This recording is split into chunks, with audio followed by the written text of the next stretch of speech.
Bien, perfecto, muchas gracias, Bea. Repetimos que el Consejo Ministro se reúne a partir de las 9:30 de la mañana, a las 10 arranca el cortejo. Tengo algún dato de que el presidente de la República estaría haciendo los primeros comentarios públicos sobre las 10 de la mañana, antes de que se inicie el cortejo del expresidente de la República. Óscar Botinelli, muy buenos días. Especialmente te agradecemos la deferencia en venir un día tan especial aquí a nuestro programa hoy. ¿Cómo estás? ¿Qué tal? Bien, bien, cansado. Me imagino. Y con un shock que siempre. Sí, ¿no? Está terminando una etapa del Uruguay, ¿no? Y claro. ¿Sabes que hoy miraba el titular diario del País que dice: muere Mujica, el último líder de la izquierda? Y creo que muchos pueden coincidir con esto, porque además es como la segunda generación de líderes del Frente que muere. Y se abre todo un capítulo y un signo de interrogación muy importante para el Frente Amplio. Bueno, desde el punto de vista del Frente Amplio, de alguna manera, si bien fueron dos generaciones políticas, no etarias, se entrelazan muy fácilmente Sereñi con Astori, Vázquez, Mujica. Exacto. ¿No? Lo que sí observamos que entre fin del 20 y que comienzo del 25 mueren Tabaré, Danilo y Mujica, y ahí sí es el fin de una etapa de conducción del Frente Amplio de la izquierda uruguaya. Esto es bastante claro.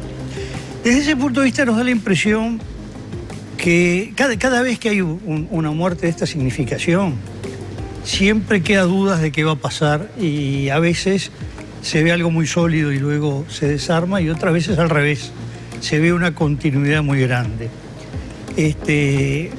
Por ejemplo, muere Luis Valle y su gran grupo político sigue teniendo y aumenta el caudal electoral, pero ya partido en tres, ¿no?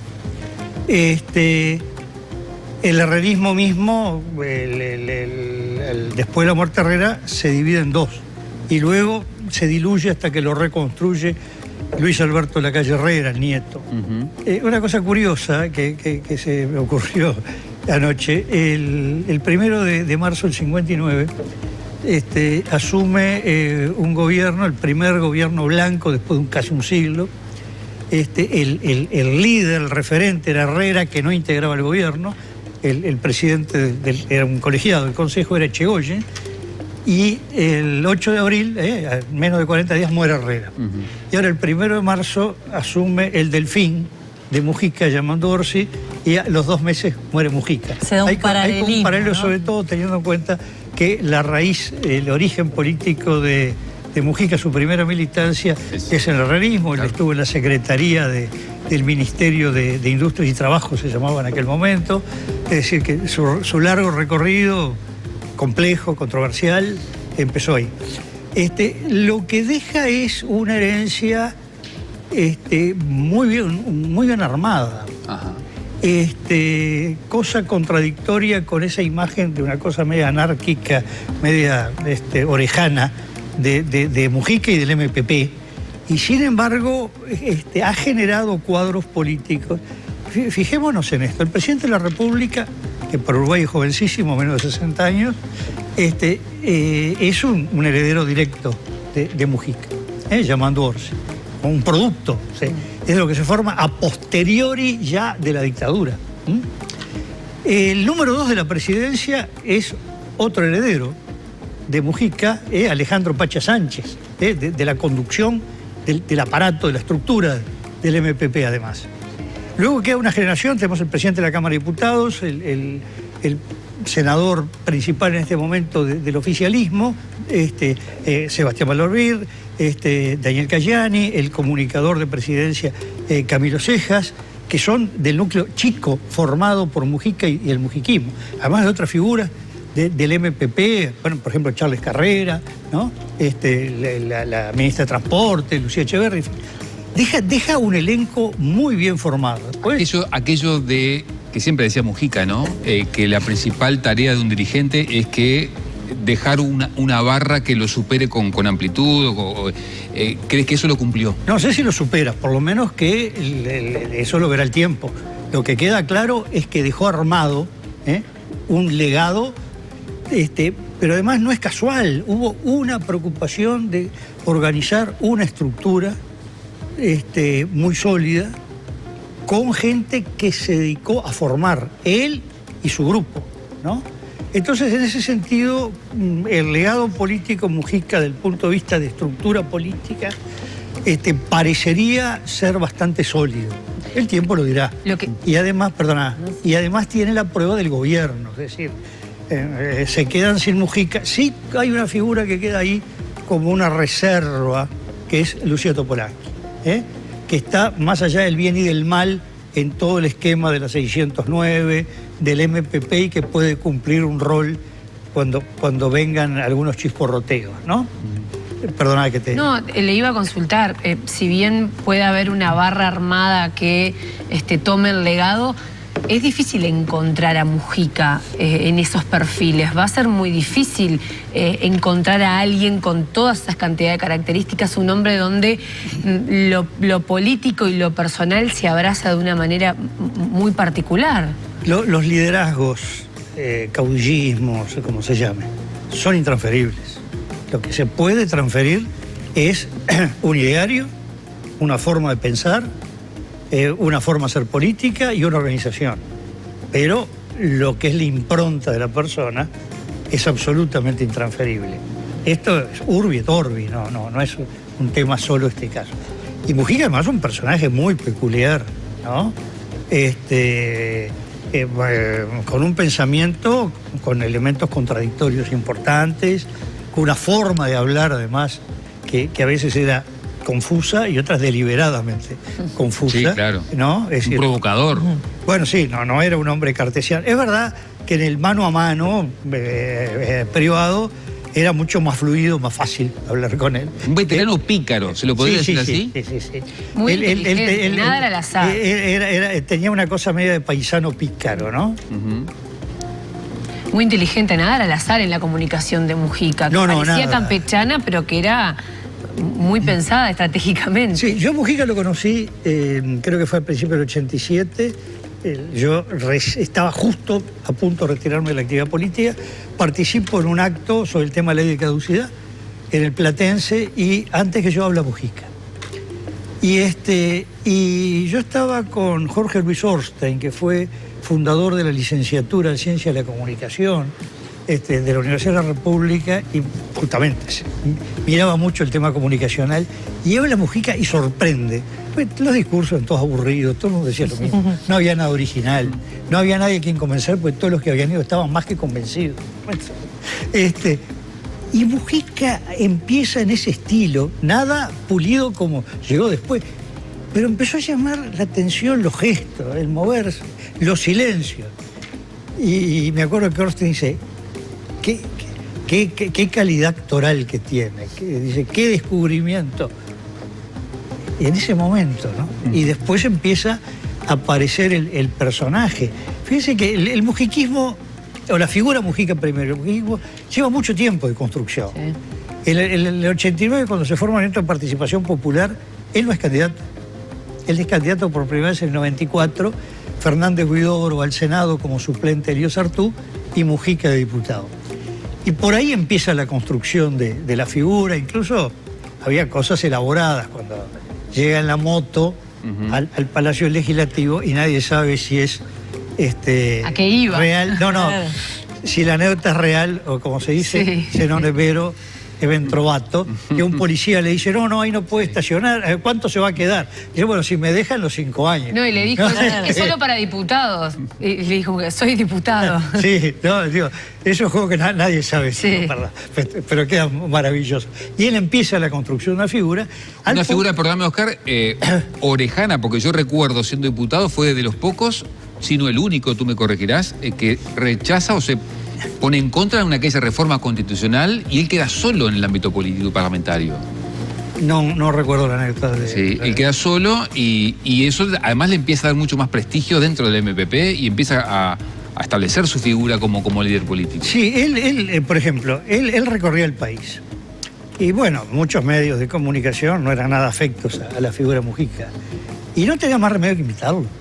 Radios, canales locales, claro, ¿no? De pueblos, porque era un fenómeno comunicacional. La gente lo pedía, sabía que estaba en el pueblo.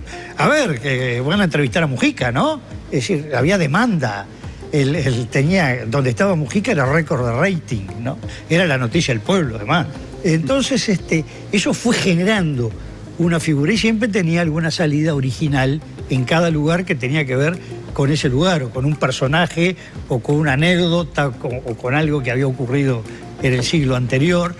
Un gran lector Mujica, tremendamente lector, ¿no? Yo me acuerdo, era diputado todavía, una vez, una reunión no muy grande en la Embajada de Italia, estábamos en un rincón, él se recostado en el piano, y empezó a hablarme de todo lo que había leído esa semana, pero no decir leí este título, comentando, y empezamos a comentar lo que él decía, lo que había leído, pero en ese sentido él vivía absorbiendo no solo información, conocimiento, cultura. Oscar, y su forma de vida austera, ¿no? Eso que usted contaba, que llegó en moto, bueno, después utilizó el Fusca, y esa forma de vivir recorrió el mundo, ¿no? Fue conocido como el presidente más pobre, aunque él después lo aclaró, aunque en el mundo se dijera así. ¿Qué incidencia tuvo en la construcción de su imagen esa austeridad? Bueno, creo que fue muy importante. Yo creo que, por ejemplo, el exterior, uno iba a seminarios académicos, reuniones, y es auténtico eso. De verdad vive así, de verdad vive así, ¿no? Era como que no lo podían creer. No, el fenómeno universal es increíble. Yo hago una gira en Tokio, tuve la mala suerte de hacerlo un mes antes que fuera Mujica. Entonces yo iba con toda una serie de PowerPoint aburrido explicando el sistema electoral y de partidos de Uruguay. No lo puedes poner en ningún lado, porque en todos lados, perdón, le puedo hacer una pregunta, Mujica. Entonces solo podía hablar de Mujica. Me pasó en Marrakech y en Casablanca, ¿no? Donde estábamos también bien aburridos estudiando los sistemas electorales, y viene el decano de Ciencias Económicas, de Ciencias Sociales de Casablanca. Digo, no podría estar en una charla sobre... yo digo, sistema uruguayo, no sobre Mujica. ¿Y qué le preguntaban? ¿Qué? ¿Qué le preguntaban? De todo, ¿no? Cómo era, si era auténtico, qué pensaba, qué se pensaba en Uruguay de él. Pero nos pasó en la calle, me acuerdo, unos días que me tomé de vacaciones en la Toscana, yendo a San Gimignano, ese pueblito de las Torres Gemelas, y una señora en un comercio que vendía unas artesanías de tela, dice, Uruguay, Mujica. Y empezó a hablar de todo lo que había leído sobre Mujica, no paraba. Sabía todo. Me pasó en diciembre del 16, había un referéndum en Italia, y yo había salido a despejarme la cabeza caminando en Milán, y veo la librería Feltrinelli, que tiene un montón de librerías. Una de ellas, una foto inmensa Mujica, resulta que estaba en todas las librerías. Largaban un libro de él, estaban las toneladas de libros, ¿no? Ahora, yo creo que el concepto básico es, hay dos palabras que una la usaba él, estoicismo, y otra es austeridad, o pobreza, pero pobreza como sinónimo de austeridad. Estoicismo es, bueno, lo que él soportó, es decir, liberar la mente y el espíritu de la prisión del cuerpo y soportar lo que haya que soportar para tener la mente libre. El hombre es libre mientras tenga la mente funcionando, un poco un concepto de él. Y austeridad era un concepto que es no pobreza de padecimiento, sino de vivida, que cubrir necesidades, abrigo, alimentación, salud, techo, pero no ambicionar más cosas materiales. En ese sentido, muy controvertido por los economistas, muy anticonsumista. Claro. Decían, pero la economía funciona. No, pero eso destruye. La gente quiere más de lo que necesita. Bueno, pero muy espiritual también. Muy espiritual. Y a mí me pasó, hace poco estaba escuchando una conferencia de un historiador italiano, de Barbero, sobre Francisco de Asís. Y realmente ahí encuentro, sobre todo el primer Francisco de Asís, dejándolo de todo lo religioso, ¿no? Estoy hablando de la persona. Ese mismo concepto de pobreza como elemento de dignificación del ser humano, no de padecimiento, sino de no tener lujos, de vivir lo más despojado, simple, lo más despojado posible. Y bueno, es algo que no sé si uno está dispuesto a hacerlo. Claro, Oscar, Oscar, Vamos a hablar claro. ¿Qué crees tú, Oscar, que le quedó en el debe a Mujica? Porque muchos dicen, bueno, su gestión fue más simbólica que de elementos concretos de gestión como tal administrativa. Hay quienes les cuestionan el famoso tema, por ejemplo, de que no se pudo resolver temas desaparecidos, búsqueda de restos, en fin, su relación con los militares. ¿Vos qué crees que le quedó en el debe a José Mujica? Bueno, a ver, sobre el gobierno sería lo siguiente. Más allá de lo que sea él, el elenco de gobierno, los movimientos sociales y políticos, fue el periodo que Uruguay, para bien o para mal, tema controversial, hace la renovación o la creación de la nueva agenda de derechos. ¿No? Leyes sociales importantes. La despenalización del aborto, la igualdad de los miembros de la pareja en el matrimonio, que es un tema distinto al otro, el del matrimonio con personas de distinto sexo, perdón, del mismo sexo, con la adopción por parte de parejas del mismo sexo. Legalización del cannabis. Después todo el tema del cannabis, que él considera que un debe que hubo del Uruguay es que no se siguió con el tema del cannabis, ahí hubo un freno, un temor, y se quedó en la parte cannabis recreativa y no hubo una expansión que otros países, entre otros Canadá, la toma enseguida, que es el gran desarrollo del cannabis medicinal, y después no sé bien cómo es la planta, el cáñamo, que sirve para tejidos, no sé cómo es el tema, que podía haber sido, incluso se pensó en la sustitución del cáñamo, de la caña de azúcar por cáñamo en la zona Bella Unión, una cosa así, como que ahí le quedó un debe. Bueno, obviamente él tiene, después lo que tú haces referencia del tema de desaparecidos y eso. Más allá del tema de desaparecidos, lo que es claro que hay en Uruguay una visión, una confrontación de visiones entre quienes, que esto se ha dado en otros países, otros pueblos y siguen hasta hoy, la necesidad de la aparición de restos, de cuerpos y de saberse bien lo que ocurrió como una necesidad humana. Y hay otra postura que de alguna manera reflejó Mujica, sin desconocer la importancia de eso, reflejó también Sereñi, que es el pasado hay que dejarlo en el pasado. Hay que construir hacia el futuro. Claro, estas dos visiones chocan, sobre todo hay elementos muy sensibles, muy difíciles de superar, que tienen que ver no con aspectos políticos, sino humanos, pero que lleva a dos visiones distintas. Mandela, que hizo pudo hacer algunas cosas, pero él empieza con una frase que es: no permitamos que el pasado nos impida construir el futuro. Es esa línea, ¿no?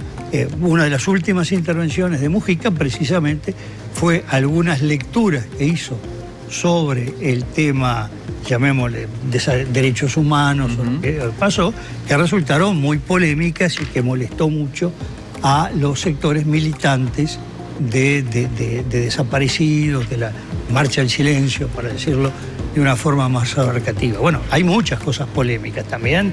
Había una polémica Mujica-Sanguinetti reiterada sobre la lectura de cómo se llega al golpe de Estado y qué responsabilidad tuvieron unos y tuvieron otros. Bueno, son dos lecturas muy difíciles de congeniar, en la medida que está hecha por actores políticos y actores del momento. Distinto uno que, más allá que vivió todos esos acontecimientos, lo hace desde un ángulo más frío, más analítico, tratando de entender al uno, al otro y no juzgando. Son posturas distintas. Y bueno, claramente eso va a ser necesariamente polémico. Es decir, hoy estamos viendo un perfil de Mujica que luego va a aparecer otro cuando se enfríe todo, como pasa con todos los personajes, que va a haber voces muy críticas, ¿no? Oscar, una cortita la escribo porque hay que cerrar, pero hay algo que no comentamos y que creo que Mujica logró como dirigente político, es que era un caudillo criado, fermentado en Montevideo, pero con un alcance en el interior profundo como pocos lo han logrado, ¿no? Sí. Precisamente un problema histórico del Frente Amplio ha sido el exceso de cabeza metropolitana, así, que se reflejó en estas elecciones del domingo pasado. Y hay dos fenómenos, dos personajes que rompen. De alguna manera Tabaré Vázquez, con esa impronta de médico de familia, de médico de cabecera, Y Mujica con esta cosa media apaisanada, porque cuando uno hablaba con él, o cuando uno lee lo que él escribe, él le daba a la tierra un valor fundamental, y eso lo tiene. Mujica, pese a que es de origen vasco, en realidad tiene una cultura italiana, ¿no? Porque al morir el padre muy joven, él se cría con la madre y los abuelos italianos, inmigrantes, y gente muy de la tierra, ¿no? Y para él el trabajo de la tierra, el valor de la tierra es una cosa fundamental, y eso le daba un entronque muy grande con el interior del país. El hombre que respiraba la tierra, la sentía, la vibraba, ¿no? Claro. Oscar, te tengo que despedir, simplemente, bueno, un poco por lo que hablábamos, ¿no? La dimensión internacional del expresidente Mujica. Mira, desde la presidencia de Chile confirmaron a la producción de nuestro programa que el mandatario trasandino, Boric, está viajando desde China en estos momentos para estar el jueves acá en Montevideo para participar de la despedida de José Mujica, al igual que lo hará Lula da Silva, como seguramente otros dirigentes internacionales que llegarán a Montevideo en estas horas. Oscar, muchísimas gracias por estar acá. Muchas gracias. A ustedes un gusto estar acá, como siempre. Muchas Gracias. Y seguimos ahora